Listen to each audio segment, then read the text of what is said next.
si on doit comparer le marché de la crypto-monnaie actuelle à une femme, on dirait clairement que le marché de la crypto-monnaie est en train de voir ses règles parce que tout est rouge sur le marché.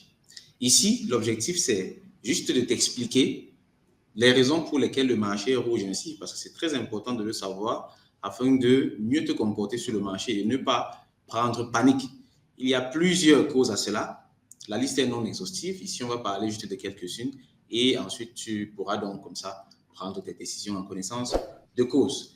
Ici, comme j'ai dit, nous sommes sur TradingView et là, on voit justement en weekly comment le graphique est, en daily, pardon, comment le graphique est clairement baissier. Si on va en 4, on va voir que le graphique, il est clairement baissier. Le Bitcoin est en train de chuter, entraînant ainsi tout le marché de la crypto. Maintenant, pourquoi? J'ai vu un très bon post qui a résumé en quelques mots cela. C'était celui-ci. Ici, on voit clairement, je vais agrandir pour qu'on voit ça bien.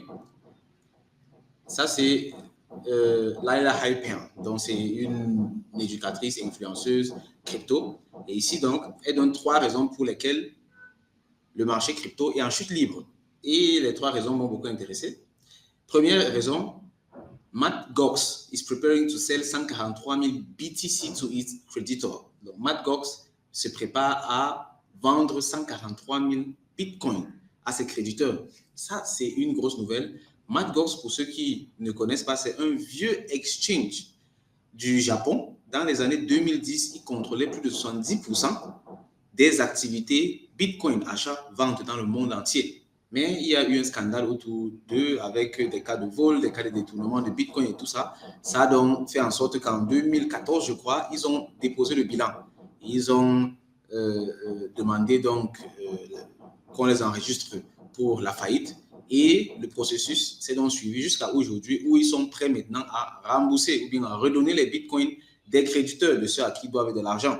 Et là, c'est beaucoup de Bitcoins, ce qui fait qu'on s'attend à ce que ces 143 000 Bitcoins-ci, ou du moins une grande partie, se retrouvent sur le marché. Et ça, c'est clairement le genre de nouvelles qui sont bearish. Donc, quand ce genre de nouvelles arrive, le marché va certainement chuter.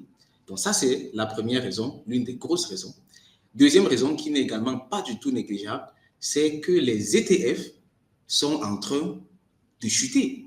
C'est-à-dire les clients, les personnes qui ont acheté les ETF précédemment sont en train de les vendre. Ce qui fait qu'on remarque donc un ETF outflow. Outflow, ça veut dire l'argent sort des ETF à raison de 1 milliard de dollars les 10 derniers jours. Tu vois, c'est énorme en fait. Et quand on va regarder les graphiques, voici par exemple le graphique des ETF. On voit que ça a bien évolué, mais ces derniers jours-ci, on observe clairement qu'il y a beaucoup de retraits. Et ça, c'est peut-être dû à la première raison qui fait en sorte que les personnes se protègent. Elles sortent du marché, là maintenant, en attendant que la tempête se calme pour rentrer sur le marché plus tard. Ensuite, on a également une troisième raison qu'elle mentionne, les mineurs sont en train de vendre.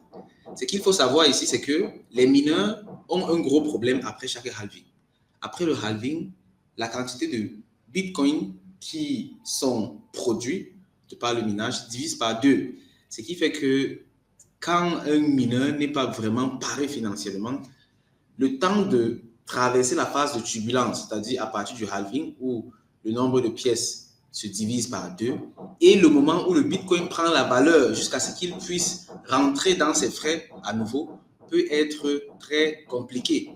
Ce qui fait qu'il y a donc beaucoup de mineurs qui abandonnent. Et là, actuellement, avec la chute du marché, ce n'est pas du tout facile. Il y a des mineurs qui sont donc obligés de vendre même à perte leur Bitcoin pour pouvoir au moins avoir de la liquidité et continuer de fonctionner. Et ici, donc, je suis allé rechercher un article détaillé dessus pour que tu puisses voir. Ici, on explique justement ce que je viens de te dire. Les miners, Bitcoin miners sold over 30,000 BTC. Donc, les mineurs ont vendu plus de 30 000 Bitcoin. Tu vois que ça, c'est 2 milliards de dollars qui sont retirés du marché comme ça et ça fait de l'effet. Ça fait de l'effet et ils sont en train de vendre pour survivre en fait. Ce qui fait qu'il y a quand même beaucoup d'émotions là-dedans. Et tu vois comment le prix du Bitcoin a sauvagement chuté. Et justement, c'est causé du fait que le halving fait en sorte qu'ils avaient 6,25 Bitcoin par bloc miné. Aujourd'hui, ils n'ont que 3,125 pièces de Bitcoin par bloc miné. et la pression financière est forte, surtout avec le marché qui stagne. Plusieurs de ces mineurs n'ont pas la capacité financière d'attendre que le marché se relève. Et là, ça peut devenir très rapidement compliqué. Donc, ça, c'est en gros les nouvelles que l'AIA a annoncées. Ensuite, autre chose qui a également été intéressante, c'est que le gouvernement allemand est en train de vendre également ses bitcoins. Le gouvernement allemand a pas mal de pièces de bitcoin et ces jours-ci, ils ont vendu 900 pièces de bitcoin et ils se préparent encore à en vendre plus. Ils ont transféré plusieurs pièces de bitcoin, environ 1300 pièces de bitcoin, si je ne me trompe, vers les exchanges, vers Coinbase et Kraken. Quand ils le font, c'est pour vendre ça sur le marché. Et quand on remarque ce genre de mouvement, ça peut également causer une chute sur le marché. Voici donc en gros quelques éléments qui expliqueraient la chute du marché actuel. Et ce qu'on doit retenir, c'est que c'est temporaire. C'est temporaire et c'est même normal. Après chaque halving, on a toujours remarqué des corrections sur le marché, ce qui fait qu'il ne faut surtout pas paniquer, mais il faut tout simplement rester bien concentré. Et généralement, ce genre de période où il y a chute sur le marché, c'est en fait le marché qui est en train de prendre de l'élan. Ce qui fait que les personnes avisées vont plutôt augmenter leur position pour en tirer avantage. Là, on voit clairement depuis 3 semaines, c'est une chute sur le marché et c'est une opportunité. On appelle ça un bear trap, un bear trap. J'ai expliqué ça en détail lors du live du dimanche. Tu peux aller suivre le live du dimanche. Je vais mettre le lien juste en bas. Tu pourras aller suivre pour voir vraiment tous les détails. Là-bas, on a clairement fait la comparaison historique entre les différents bull markets et on a clairement compris que ce mouvement, s'il est exactement normal, et ça se passe environ 3 mois après le halving, exactement comme ça s'est passé dans le halving précédent. Dans le live, j'ai tout expliqué ça. Ce que je suis en train de faire ici, c'est basé sur l'analyse technique. Et si tu veux comprendre également l'analyse technique, alors là, il te faut apprendre au moins les bases du trading. Et quand on parle de trading, au CIA, nous avons des experts, des spécialistes qui t'enseignent le trading. Et d'ailleurs, ce samedi, le 29 juin, donc dans quelques jours, on organise une masterclass pour le trading. C'est une journée et c'est pratiquement gratuit. J'invite donc tout le monde à y participer. Ça coûte 5 000 francs CFA seulement. On va prendre toute une demi-journée et on va travailler de façon spécifique sur ce qu'il y a de plus important pour maîtriser le trading des crypto-monnaies. Donc, rassure-toi de t'inscrire à cette masterclass et d'y participer ce samedi.